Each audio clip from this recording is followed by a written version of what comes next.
Hello lovelies, and welcome back to my channel, or welcome if you are new. My name is Alexandra.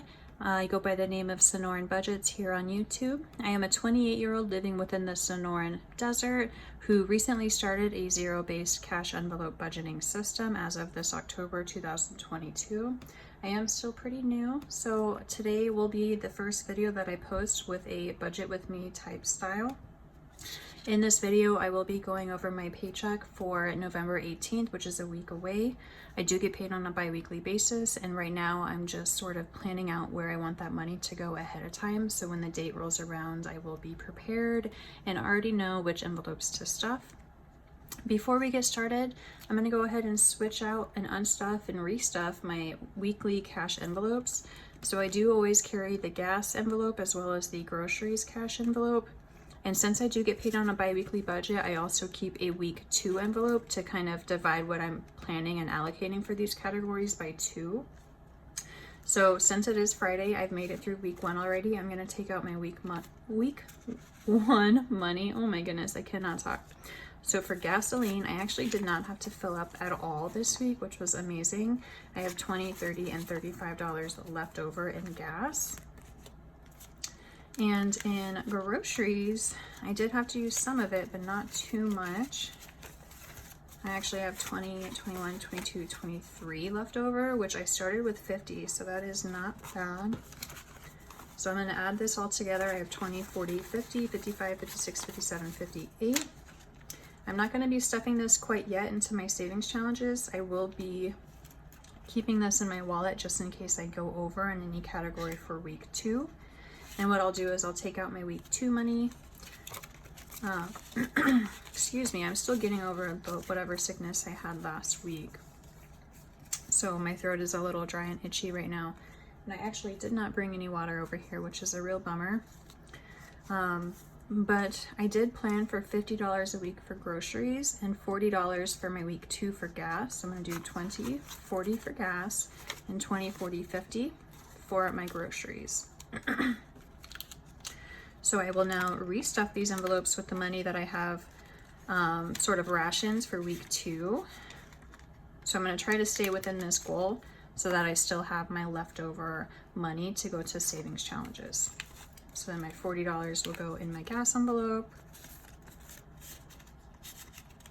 And now the remaining money I'm going to keep in my wallet until my next paycheck comes through. So I'll be putting this in my week 2 envelope. And the goal is to not use the full amounts in these so that I have even more to contribute to my savings envelope. But, you know, if it happens, it happens. I'm not too concerned about it because that's what we have budgeted for anyway. So starting off with my paycheck budget, just to explain the numbers to you. My paycheck date will be next Friday, the 18th. Today is actually Veterans Day when I'm filming, so happy Veterans Day to those of you who have served for our country. You know, I really appreciate your service. My dad is also a veteran, so it is, you know, it's near and dear to my heart. But for this paycheck, we will be cash stuffing $960. $890 of that is coming from my full-time income through my employer, which I get paid on a bi-weekly basis. And $70 of that is just what I estimate to have left over in my retainer account through my bank.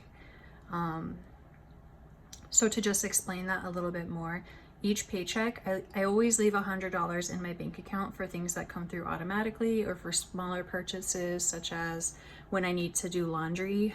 I don't have an in-unit washer or dryer, so I do have to pay a few bucks on my debit card each time I do laundry. So with each paycheck, I always set aside $100 in my bank account. So I'm not counting that in this income, as well as my debt. I'm not counting it. So if I were to add in what I pay for my consumer debt as well as my retainer, my total would actually be $1,160, but I've already subtracted that. I hope that makes sense. And if it doesn't, please leave any questions down below and I'll try my best to answer them in a way that does make sense. So we're gonna go ahead and get started with my fixed and variable expenses. So for my groceries for the next 2 weeks, I will be doing $100, which has been working pretty well for me lately. Gas, I'm going to be budgeting $80 for those 2 weeks. Rent will be getting $255. Electric will be getting $35. Internet will get $20. Phone will be getting $33. Student loans will be getting skipped this week. Insurance will be getting $104. Subscriptions will be getting $23. Taxes will get $20. And miscellaneous will be getting $20 as well. The total of all of this, I've already added them up in an online spreadsheet that I have, is going to equal $690. So let me write that right here, $690 for the total, just for my fixed and variable expenses. And then we're gonna move down towards sinking funds. And what I will be doing with this balance is updating it as I stuff, just so I can have a paper copy of it, as well as putting the denominations that I need to get from the bank, just, you know, as an extra note for me for when I am cash stuffing. I know this is the first time I'm using this template that I created, so I can already tell which areas I need to improve on. For example, I think I should have a total for each category and not just at the bottom, because it is nice to kind of, I guess, categorize how much of my paycheck goes into which type of category. Moving down into our sinking funds, only half of these are going to be getting funded this week, but I am planning on putting $15 towards my car upkeep or maintenance, $10 in health and medical, $10 in work spending, $15 in electronics, $15 in gifts, $8 for holidays, $10 for date night, $10 for my cat Marie. And I have gotten a few questions about why I have a fund for my cat and not for the dogs. And that is just because the dogs are my partner's animals, and so he does, you know, take financial responsibility for them at the moment. When I do make more envelopes, I probably will make an envelope for them just so that I'm able to, you know, set aside some money to spoil them with treats and whatnot. And another thing I should mention is that my bills, most of them I do split with my partner as well. So my rent, I do get paid on a bi-weekly basis. My rent isn't $510, although I wish it was. $510 is my portion of the rent. Okay, moving on. The only other thing that's getting stuffed in my sinking funds is my babe, and he will be getting $15. So I'm just gonna draw a line down here because those are getting skipped. And the total for my sinking fund category is gonna be $108, which is not as much as I've been doing, but you know, any money does help. So I can't really complain too much. Flipping it over on the back, I have my savings goals. So I wish I could be putting more towards saving this month, but it's just not possible. But for travel, I will be putting in, actually I wanted to do this in blue. I'll be putting in $40 for travel, $64 for my emergency. And the reason these are random is because I only need, I think, $40 more in my travel fund for it to be $950. And so I kind of wanted it to be a good equal number or even number.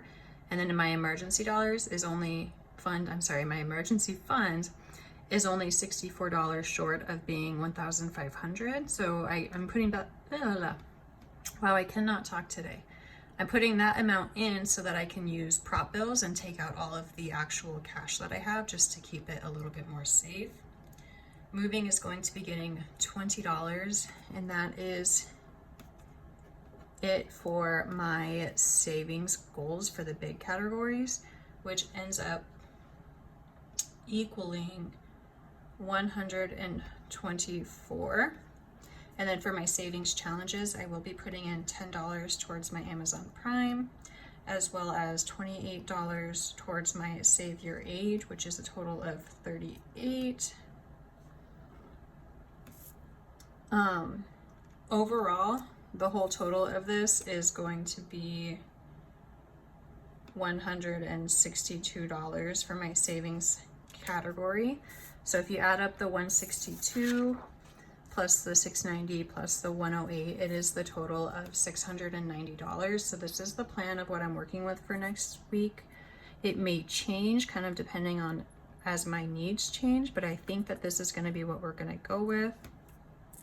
But yeah, so this is my first time doing a budget with me. I know things didn't go as smooth as they could have been, so please, if you're a YouTuber here who does these types of videos, please leave some comments and suggestions down below. So far, I've been in this community for about a month, and it's been extremely helpful and extremely positive. So many of you guys are so willing to help out the newbies like me, and I really, really appreciate it. Another thing that I wanted to touch on really quick is my subscribers. Thank you so much for those of you guys who subscribe and support me in starting this journey towards my own financial freedom. Please leave a comment down below if you also have a YouTube channel where you do budgeting, because I would love to give you a follow back and support your journey. We've already hit 200 subscribers, and that to me is incredible. I am so grateful for all of your guys' support. Anyway, this about does it for my budget with me. Please like, comment, and subscribe if you enjoyed this comment. I will be back next week for a cash envelope stuffing for this paycheck. So if you enjoyed that, please come back and join me for then. And until then, I wish you all health and good wealth, and I hope you guys take care. Bye-bye.